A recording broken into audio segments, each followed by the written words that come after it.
The crystalline spires of the Zenthari Concord Hall stretched into the artificial sky, their fractal surfaces refracting light into prismatic displays that danced across the floating thrones below. Representatives from the Dominion of 12, the galaxy's most advanced species, gathered in their appointed positions. There forms a dazzling array of biological and technological superiority. The Vorac overlords occupied the central dais, their biomechanical bodies shifting with predatory grace, while the Luminari delegates hovered as shimmering energy constructs, pulsing with restrained power. Ambassador Elias Vance adjusted the collar of his simple black uniform as he stepped onto the human delegation's modest platform. The air smelled faintly of ozone and something metallic, a scent that reminded him of old spacecraft. Around him, the murmurs of alien languages filled the chamber, some spoken, others transmitted through thought or chemical signals. A few delegates glanced his way, their expressions unreadable, but their posture dismissive. "Order," intoned the Zenthari arbiter, their voice resonating through the hall like a struck crystal. "This summit of the Dominion of 12 is now in session." Elias stood straight, his hands clasped behind his back. He had been briefed for this moment, Earth's first official address to the Dominion since their discovery 6 months prior. The other species had made their opinions clear. Humanity was a curiosity at best, a liability at worst. The Vorac High Executor, Xal'thun, rose from his throne, his segmented limbs unfolding with deliberate menace. His voice was a guttural vibration, translated through the hall's universal communicators. The matter of Sol Fay designated Earth by its native species requires immediate resolution. Their continued independence is a risk to galactic stability. A ripple of agreement passed through the assembly. The Luminari delegate pulsed brighter, their voice a harmonic whisper. Their technology is primitive, combustion-based propulsion, crude metallurgy. They lack even basic energy shielding. Elias kept his expression neutral, though his fingers tightened behind his back. He had expected this. The Dominion had spent the last month cataloging human technology, dissecting it with the clinical detachment of scientists examining an insect.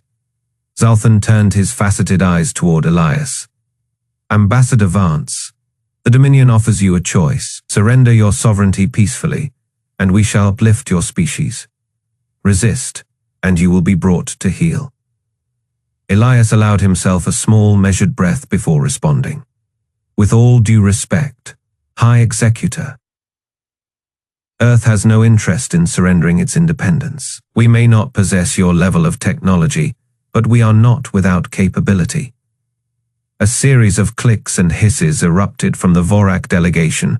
Laughter, Xal'thun's mandibles twitched. "Capability, your warships are floating scrap. Your weapons are relics. You cling to chemical explosives while we harness the fabric of space-time." The Luminari delegate pulsed again, this time with amusement. They do not even possess FTL communications beyond their own system. How quaint! Elias felt the weight of their stares, the unspoken judgment. He had studied the Dominion's history, their perfect, unbroken lineage of advancement.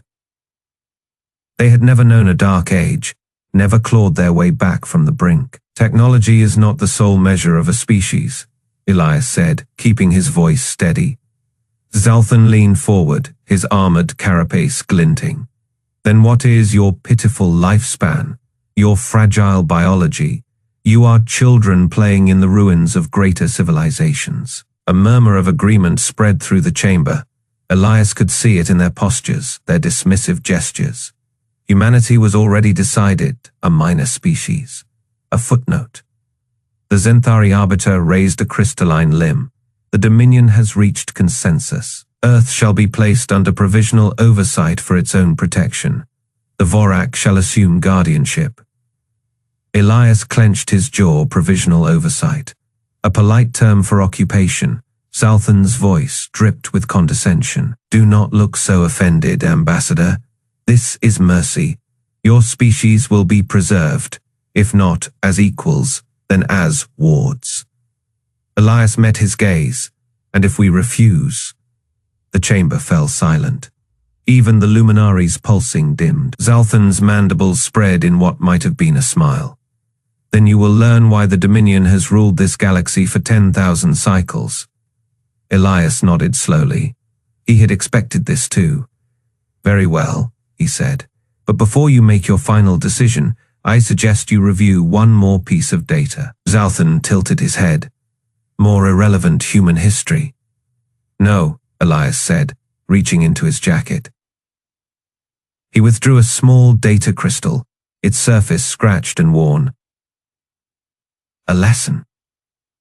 He placed it on the platform's interface. The hall's screens flickered to life, displaying a single line of text in human script, classified Earth Defense Archive, Project Phoenix, and beneath it, a timestamp, last updated yesterday. The feed from the Galactic Summit flickered across the main screen of the USN Watchtower, casting a pale blue glow over the dimly lit bridge. Captain Lisa Hayes leaned forward in her command chair, her fingers steepled beneath her chin as she watched Ambassador Vance stand alone against the towering forms of the Dominion representatives. The audio crackled with Xal'thun's derisive laughter as he dismissed human technology as floating scrap.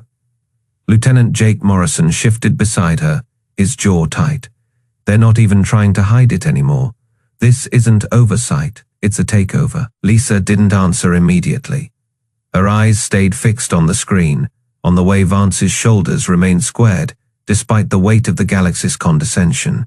She knew that look. It was the same one her father had worn when the first alien wreck had crashed, landed in the Siberian tundra, back when humanity had still believed they were alone in the universe. Play it again, she said quietly. The footage rewound, Xal'thun's sneering face filling the screen once more. Your species clings to combustion and crude alloys.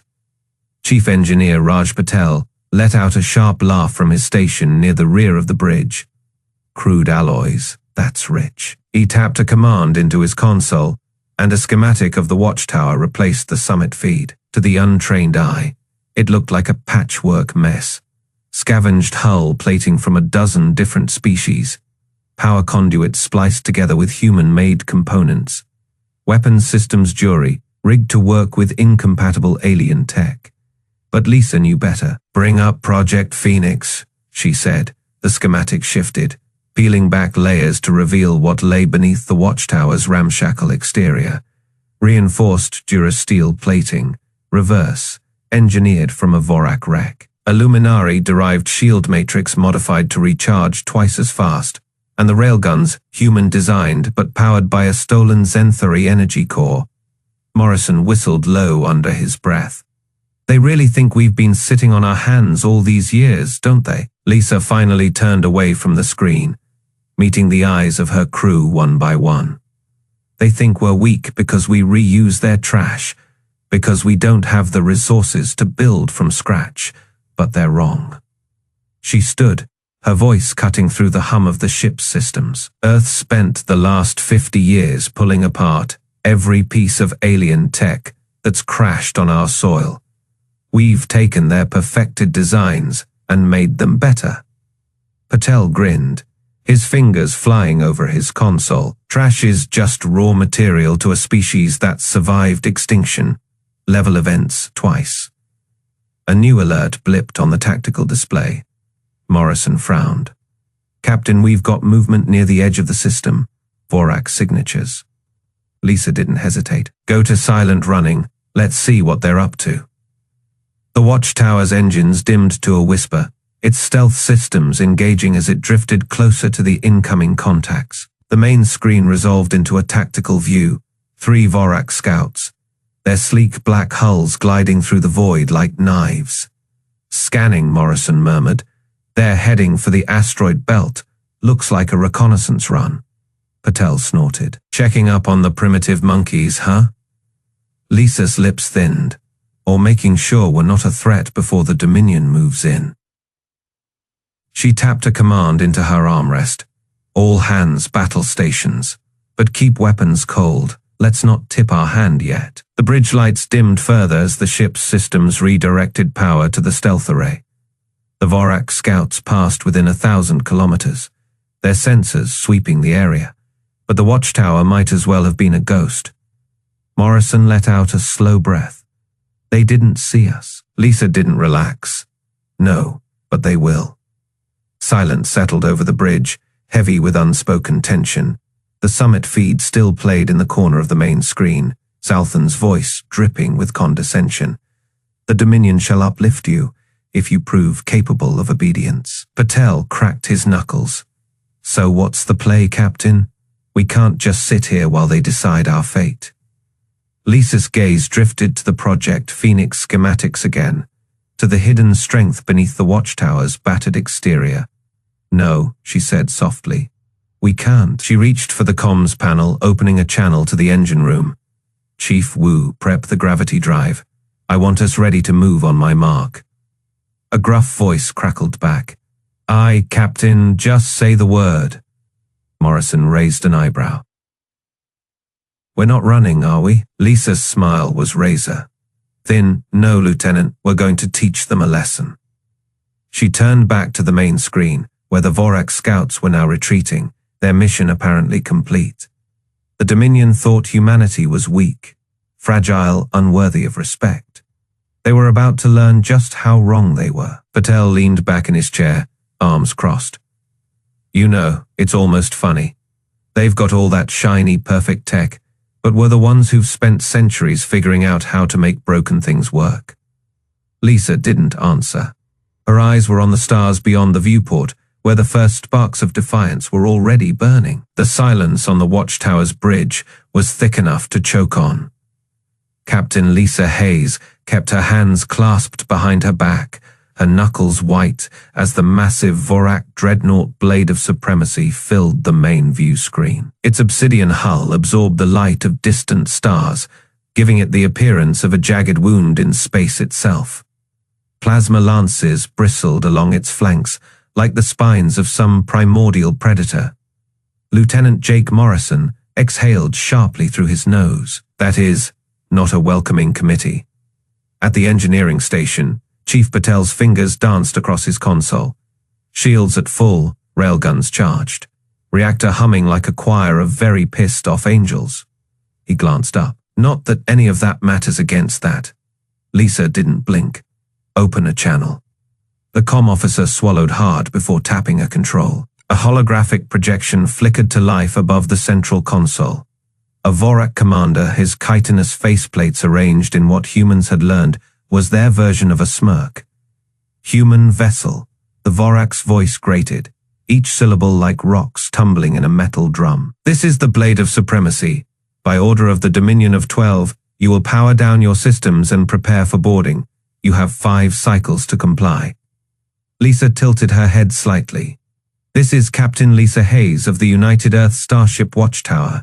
You are in violation of sovereign Terran space. Turn your vessel around and exit the system immediately.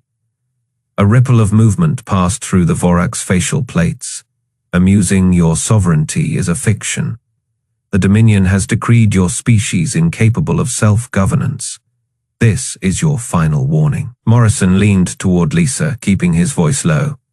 They're not bluffing. Scanners show weapons hot across their entire. The Blade of Supremacy fired.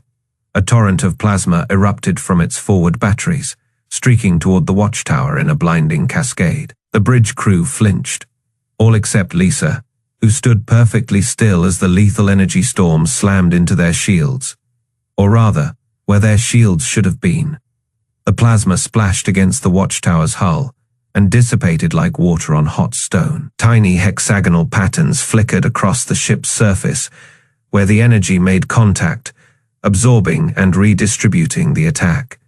Patel let out a wild laugh. Nano, armor holding at Fey efficiency, those Luminari energy dissipators work better than the simulations. On the view screen, the Vorac commander's mandibles twitched. Impossible, your vessel is classified as A-tier. Fey observational craft you should be. Lisa cut him off. You came here expecting a museum piece. She tapped a command into her chair's armrest. Let me show you what humanity does with hand-me-downs.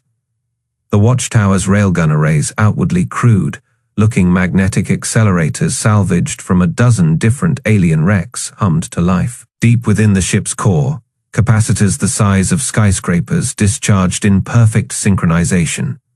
A tungsten slug the mass of a small car launched at. Fakey, the Vorac had just enough time to register the projectile before it punched through their forward shields like tissue paper. The round detonated inside the dreadnought's primary reactor housing, triggering a chain reaction that tore the mighty warship apart from within. The bridge crew watched in stunned silence as the blade of supremacy came apart in a series of violent eruptions, its obsidian hull plates scattering like shrapnel. Morrison was the first to speak. Well, that escalated. Patel wiped sweat from his brow. They'll be back, and next time, they won't send just one ship. Lisa turned away from the dying light of the Vorac vessel. Good. Let them come. Let them see what happens when you mistake resourcefulness for weakness. On the edge of the system, unnoticed by either party, a small Luminari probe recorded the entire engagement. Within hours, the footage would reach the Dominion High Council, and the galaxy would learn its first lesson about humanity. The blade of supremacy loomed against the starfield, its obsidian hull drinking in the light of soul like a predator savoring the scent of prey. On the bridge of the watchtower, Captain Lisa Hayes didn't flinch as the Vorac dreadnought's plasma lances pulsed to life, their cores glowing an ominous crimson. Human vessel, the Vorac commander's voice crackled over the comm, thick with condescension. This is your final warning. Power down your systems and prepare for boarding. Resistance will be met with annihilation. Lisa exhaled slowly, her fingers resting lightly on the armrest of her command chair. Behind her, Lieutenant Jake Morrison's knuckles whitened around the tactical console. Chief Engineer Raj Patel, however, was grinning like a man who'd just been handed the keys to a candy store. Captain, Morrison muttered. Their weapons are locked. Shields won't hold against that kind of firepower. They don't have to, Patel cut in, tapping a sequence into his console. Let's see how they like eating their own arrogance. Lisa leaned forward. Vorac vessel, this is Captain Hayes of the United Earth Space Navy. You are in violation of sovereign territory. Turn back now, or we will respond with force. A burst of static, then laughter, deep, guttural, the sound of a species that had never known defeat. Force. Your pathetic railguns are relics. Your armor is tin. You dare. The blade of supremacy fired. Twin lances of superheated plasma streaked across the void, their paths converging on the watchtower's midsection. The bridge crew braced, but the impact never came. Instead, the plasma splashed against the ship's hull in a cascade of dissipating energy, like water hitting a hot skillet. What in the 12 hells? The Vorac commander snarled. Patel whooped. We're active nano, armor, baby, stolen Luminari tech, refined by yours truly, their plasma's just tickling us. Lisa didn't smile. She didn't need to. Lieutenant Morrison returned fire. Morrison's fingers danced across his console. Railgun charged, targeting their primary reactor. The watchtower shuddered as its massive railgun discharged, the tungsten round screaming through space at a fraction of light speed. The Vorac shields flared, then shattered like glass. The round punched clean through the dreadnought's hull, detonating deep within its core. For a heartbeat, the blade of supremacy hung there, silent. Then its reactor went critical. The explosion lit up the void, a brief, furious sun that painted the watchtower's hull in stark relief. Debris spun outward, some of it slamming against their shields with metallic clangs. On the bridge, the crew was silent. Then Patel let out a low whistle. Well, that's one way to make an impression. Lisa opened a channel to the wreckage, knowing there'd be no survivors, but someone, somewhere, was listening. This is Captain Hayes to the Dominion of 12. You came to our home uninvited. You threatened our people. This was your first mistake. She let the silence stretch, then cut the transmission. Morrison exhaled sharply. They'll send more, a lot more. Good, Lisa said, turning back to the view screen. The stars stared back, cold and indifferent. Let them learn the hard way. Patel was already at work. pulling up schematics of the Vorac wreckage. Think we can salvage their plasma lances? Eve got ideas. Lisa allowed herself a small smile this time. Get to it, Chief. This was just the opening act. Somewhere in the darkness, the Dominion fleet was mobilizing. But for now, the watchtower stood alone, a battered, jury-rigged ship that had just torn apart a dreadnought with a single shot. And humanity was just getting started. The Dominion fleet arrived in perfect formation, their ships gliding into position with the effortless precision of a predator circling prey. 200 warships, each a masterpiece of alien engineering, their hulls polished to mirror finishes, their weapons humming with contained energy. The UESN Defiance hung alone against the black, its patchwork armor and mismatched weapon arrays, looking like a child's toy compared to the Dominion's gleaming armada. Lisa Hayes stood on the bridge, her hands clasped behind her back. The crew around her worked in silence, their faces tight with concentration. Lieutenant Jake Morrison adjusted the tactical display, his fingers flying over the controls. "They're locking targeting solutions," he muttered. "All ships, they're not even bothering to hail us." Lisa didn't flinch. "Of course not. We're not a threat, just a nuisance to be swept aside." On the main screen, the lead Dominion vessel, a Zenthari gravity dreadnought, its hull rippling with barely contained spatial distortions, pulsed with energy. A voice crackled over the comms, cold and mechanical. "Human vessel, you have violated Dominion sovereignty. Power down your systems and prepare for boarding." Lisa smirked. "Tell me, Jake, how many times have we heard that today?" Morrison didn't smile. 4. But this time, they brought friends. The Dominion fleet opened fire. Plasma lances, particle beams, and gravity distortions lanced toward the Defiance, a storm of light and fury that should have vaporized the ship in seconds. Instead, the Defiance's shields flared, not the smooth, seamless barriers of Dominion tech, but a flickering, unstable field that rippled as it absorbed the hits. Chief Engineer Patel's voice came through the comm, strained but triumphant. "Shields holding. Those Luminari crystals we salvaged, they're eating the energy like candy."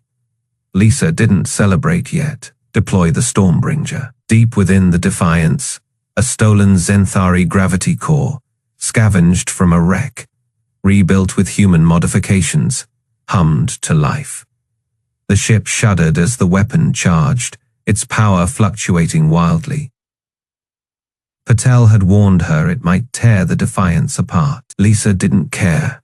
Fire. The Stormbringer unleashed hell.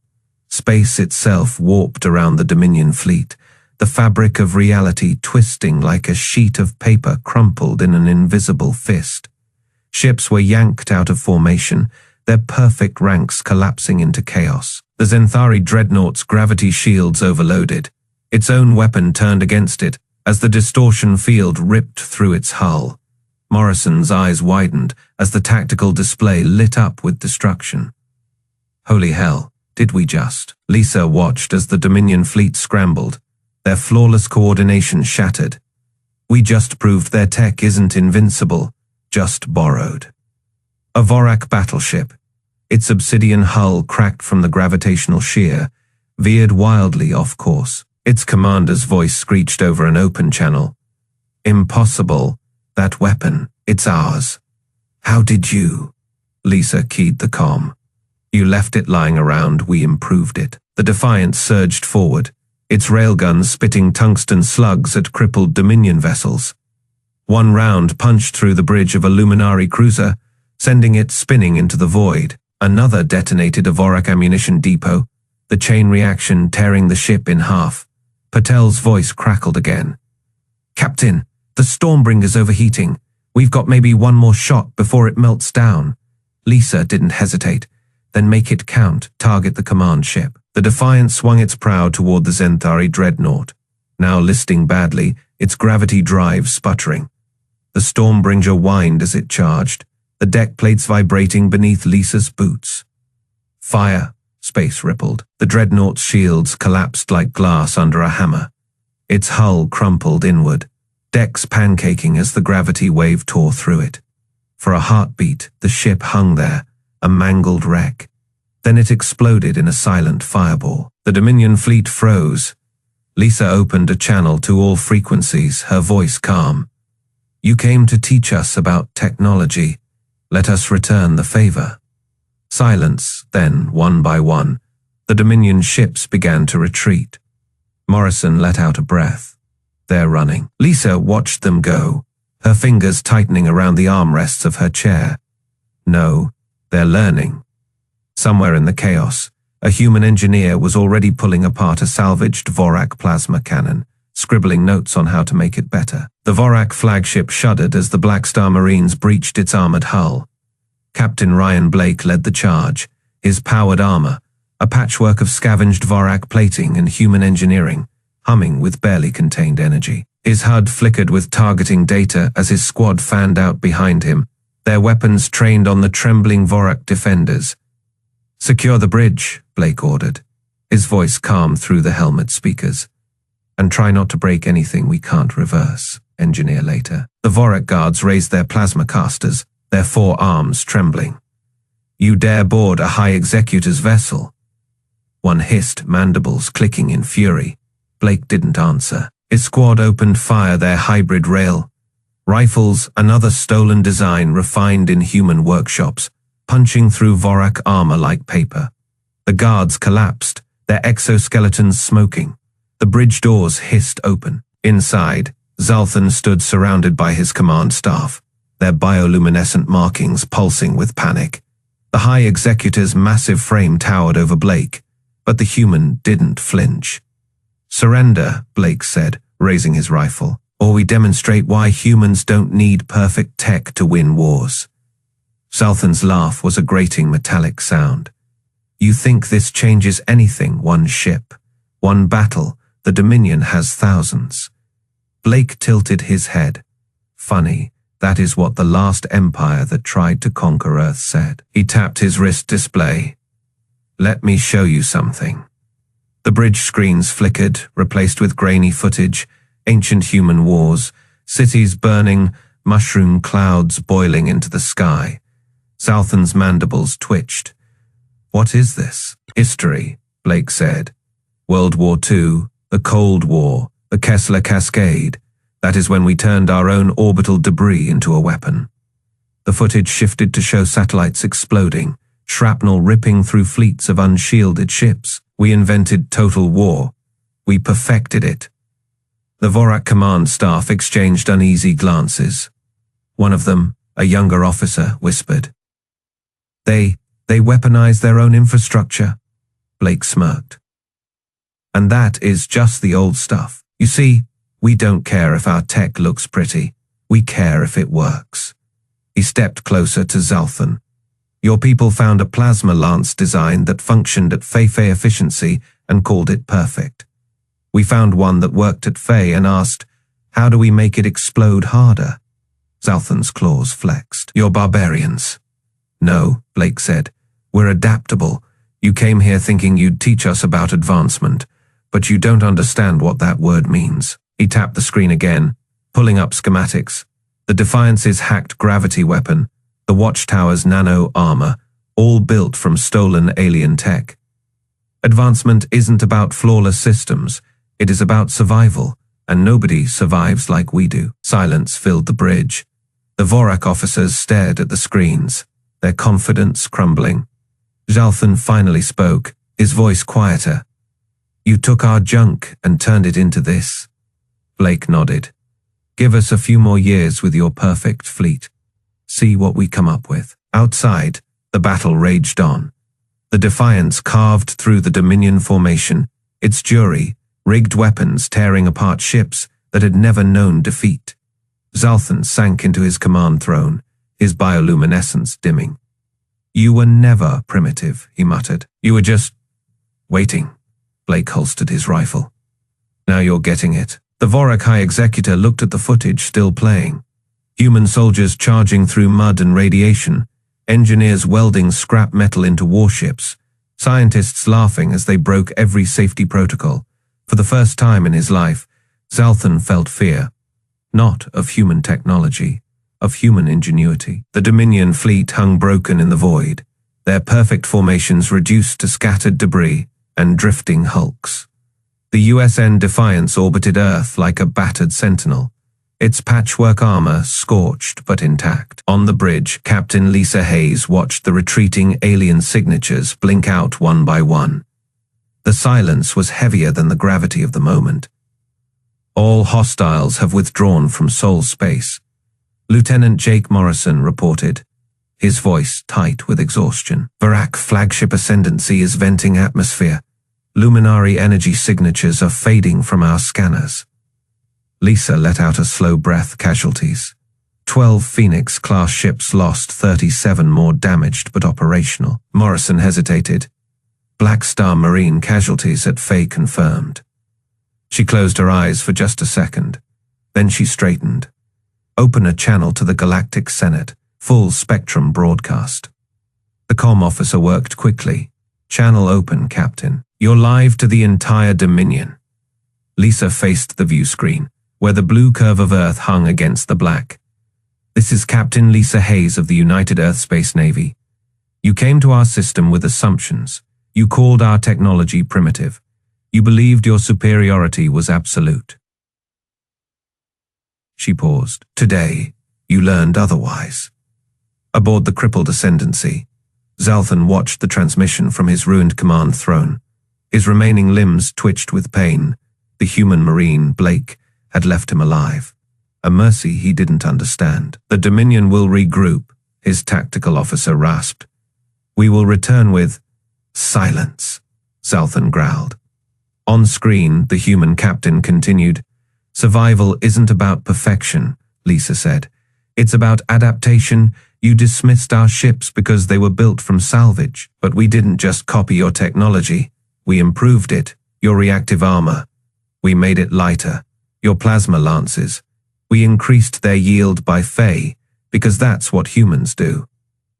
On the Defiance's engineering deck, Chief Patel grinned at his team. Scattered around them were half-dismantled Vorac cannons and Luminari energy cores.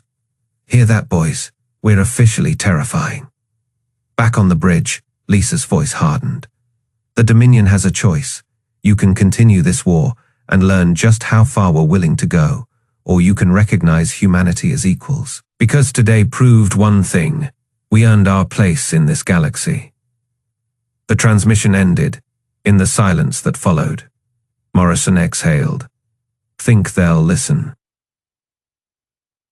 Lisa turned to the view screen, where Earth's dawn crept over the horizon.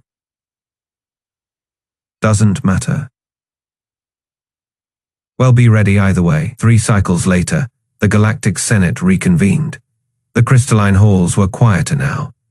Ambassador Elias Vance stood at the human delegation's podium, the same simple black uniform on his shoulders.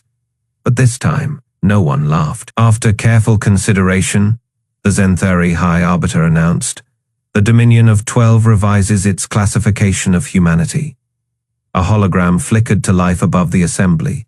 Humanity classification, adaptive threat. Xal'thun, his injuries still healing, watched from the Vorac delegation. Had seen the footage Blake had forced upon him. The wars, the destruction, the sheer stubbornness of a species that refused to die. He finally understood. On Earth, in a dimly lit workshop beneath the ruins of old Chicago, a young engineer named Mai Ling Zhou carefully pried open a captured Vorac plasma core. Sparks danced across her goggles as she grinned. Oh, you beautiful bastard. Let's see what you can really do. Above her, the Defiance patrolled the skies, its scars glowing in the sunlight. Not a perfect ship, not a flawless victory, but it was enough for now.